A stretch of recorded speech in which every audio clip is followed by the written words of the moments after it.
Hey guys, it is Radzi here, and it's not every day that you get to speak to someone who's an expert in their field, and let alone someone who works with the rich and famous. Well, today we've got both, as we are speaking to Martin MacDonald, Celebrity Nutritionist. How are you, Martin? Well, thank you, Radzi. Now, we don't have much time, so just get cracking straight away. Now, the term healthy diet gets bandied about a lot in TV and magazines. What does a healthy diet mean to someone like you? For me, if we're talking about health specifically, it's just really the adequacy of the diet in terms of, so there's lots of talk about low-fat diets, low-carbohydrate diets and stuff like that. So not focusing too much on macronutrients, which are your carbs, protein and fats, although it is always good to be kind of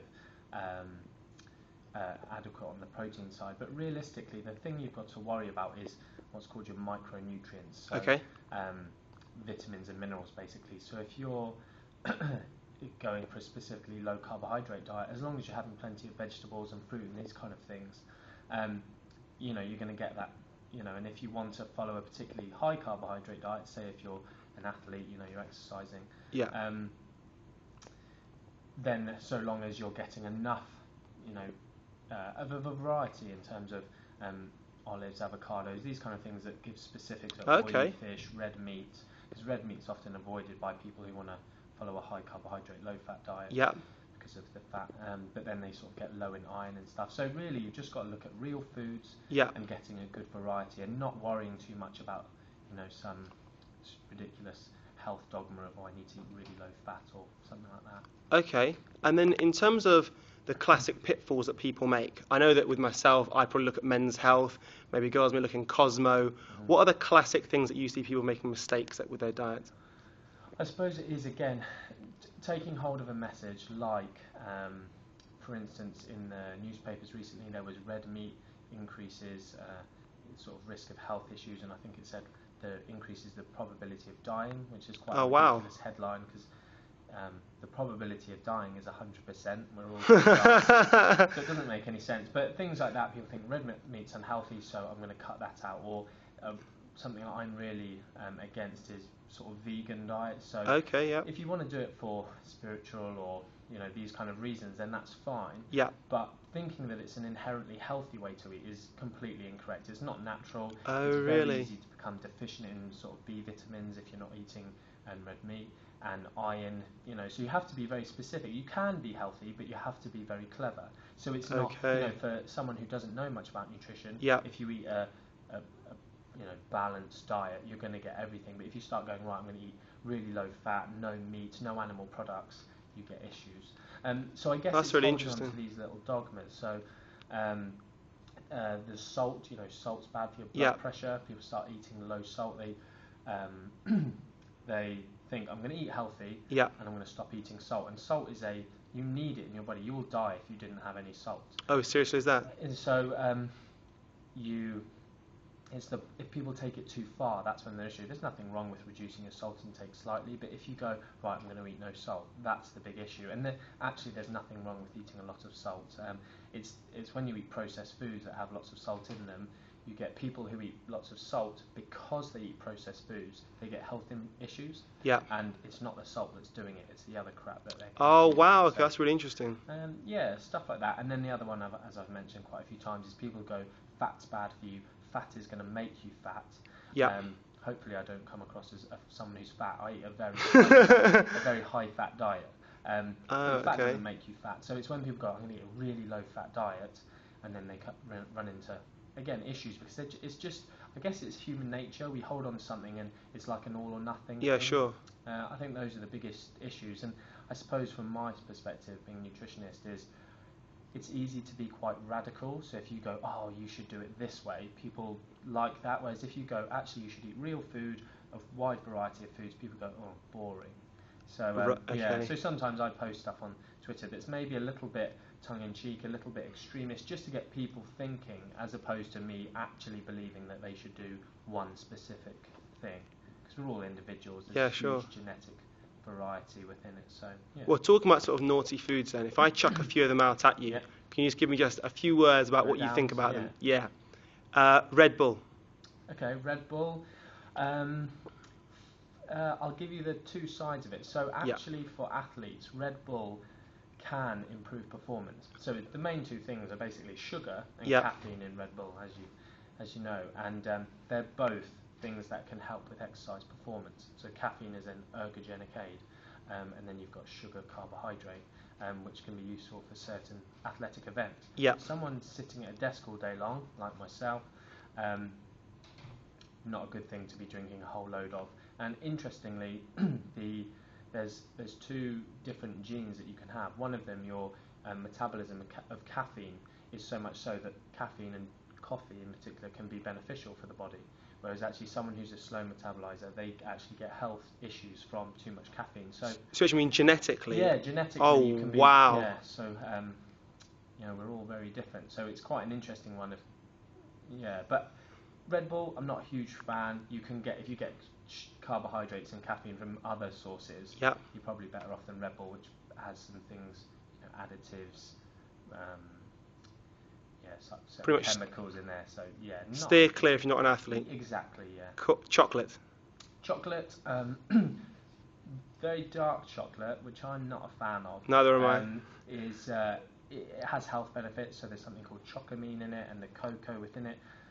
There are health benefits attributed to those things. Yeah. And whereas if you're like me, and if I was going to eat chocolate, I'd eat just a normal milk. It's all about the bar. Cadbury's. Yeah. You're getting very high sugar, lots of sort of processed vegetable fats within there.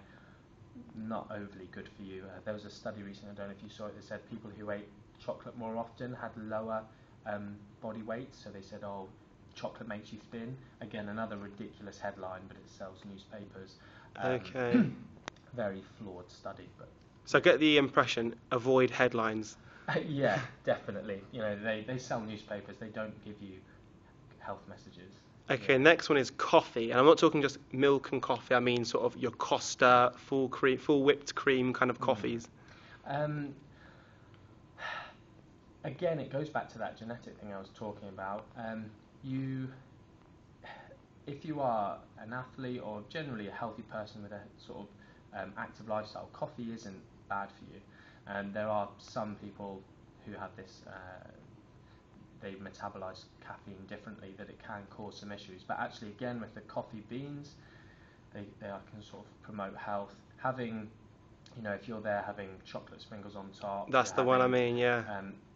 There's these shots of flavourings, which are like hazelnut, and it's just a sugar shot, basically. Again, it's not an ideal thing to be having. But again, within a balanced diet, I don't eat perfectly all the time, having it every so often, not too bad, but yeah, I wouldn't be drinking one 4 times a day as people. So are you talking, is that a good example of kind of everything in moderation? Yeah, which I don't like the phrase everything in moderation, but actually in that sense, because the problem is, what is moderation? So some people start going, well, if I have 1 bag of crisps a day, it's only 1 bag. For me, that's not moderation. 1 a week, maybe. And everything in moderation, arsenic in moderation. So, yeah. What's weird is, I suppose, you say things but you don't necessarily think beyond the basic. It's And the final one's beer. Beer. Yeah, it's an interesting one. I heard a couple of professors debating. One is a professor sort of researching wine, and another guy was researches beer. And they both had really strong arguments for both of them. When they were talking about beer, they're talking about like ales. I don't drink these. I don't like the taste of alcohol particularly, luckily. But yeah, sort of ale type things, real beer, as opposed to commercial. I'm with you, yeah.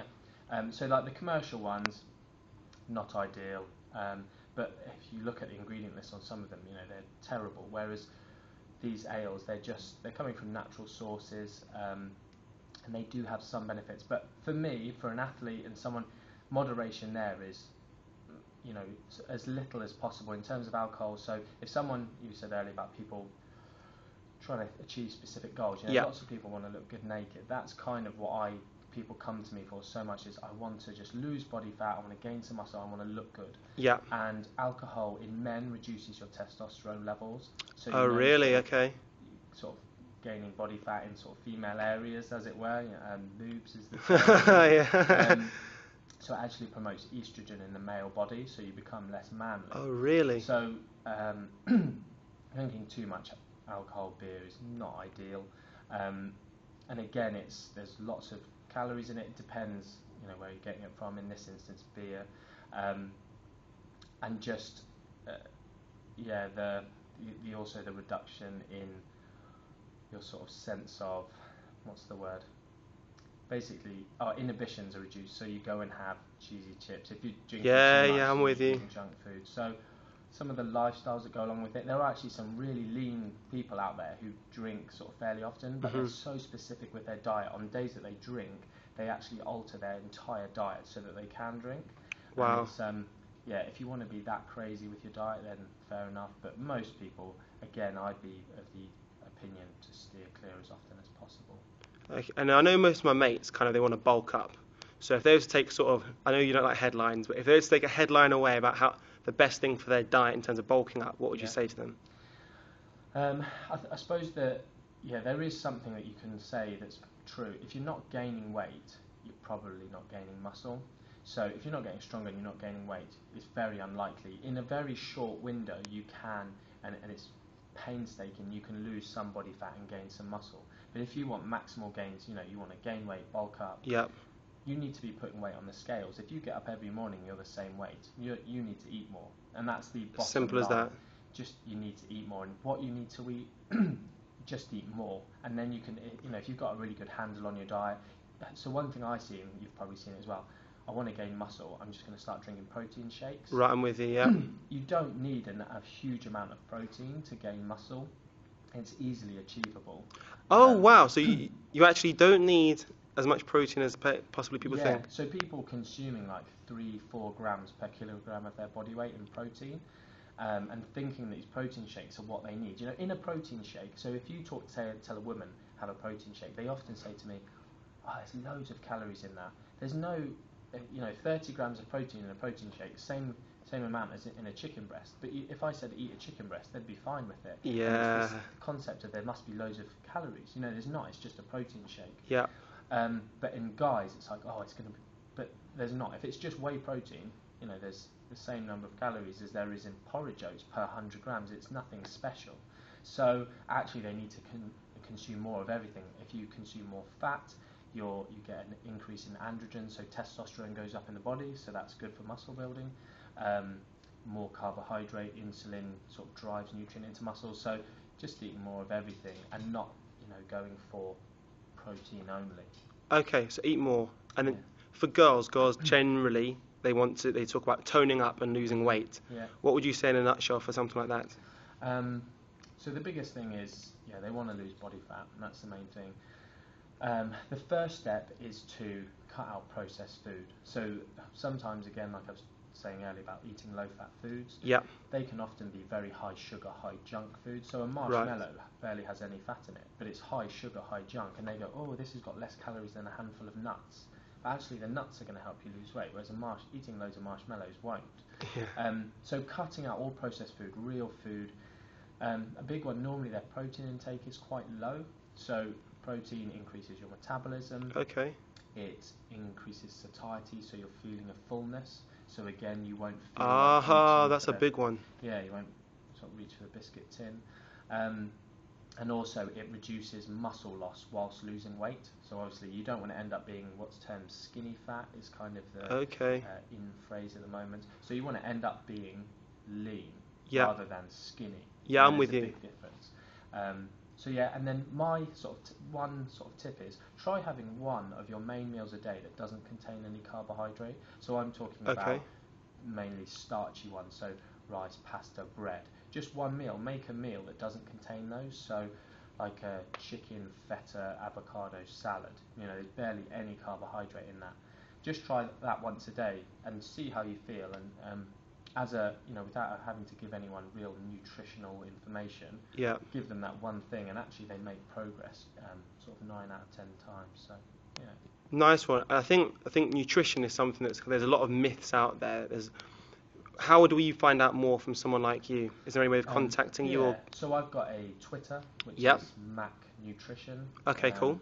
And then I've also got a sort of Facebook page, which is it's called Mac Nutrition Online Community. But again, if you just type Mac Nutrition in, and then my website is www.mac-nutrition.com. No, and okay. yeah, do lots of myth busting on there, and just these kind of Myth busting's the one. Yeah. So finding out the FAQs. yeah, exactly, yeah, and checking. If you see something in a newspaper saying red meat's going to kill you, I will have seen those. Loads of people send me messages, tweet me, what's this?